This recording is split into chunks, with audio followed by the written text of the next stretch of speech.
On a quiet morning more than 40 years ago, a young mother packed a few bags, buckled her small daughter into the car, and drove away.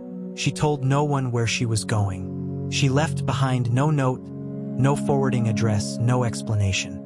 By nightfall, both mother and child had vanished.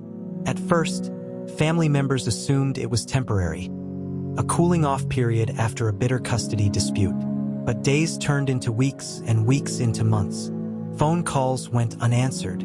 Letters were returned unopened. Eventually, the truth became impossible to ignore. This wasn't a visit. It was an abduction. Police launched an investigation, but in the early 1980s, parental kidnapping cases were often misunderstood. There were no Amber Alerts, no national databases, and when a parent took their own child, the law moved slowly, sometimes not at all. Still, authorities believed the mother knew exactly what she was doing. She had lost custody. Court records showed escalating tensions and warnings from judges. Friends recalled her saying she would never let them take her daughter away. And now the child was gone, removed not by force but by trust. As the years passed, the case grew colder. The father searched relentlessly, filing missing person reports, contacting law enforcement agencies, and following up on every tip. But leads dried up. The child grew older somewhere else under a different name, unaware that her entire identity had been rewritten. And the mother? She disappeared into the background of American life.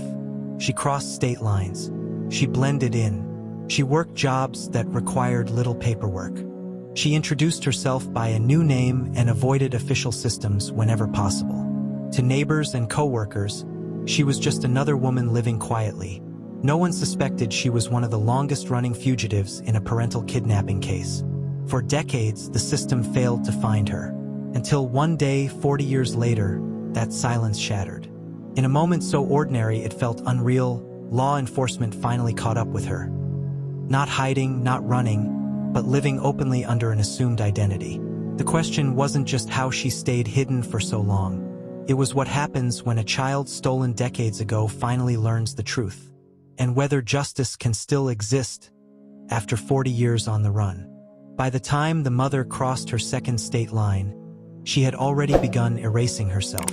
The name on her driver's license was no longer hers.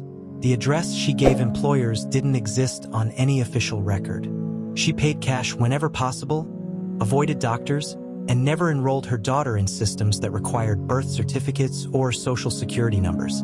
Every decision was shaped by one goal: stay invisible. To the outside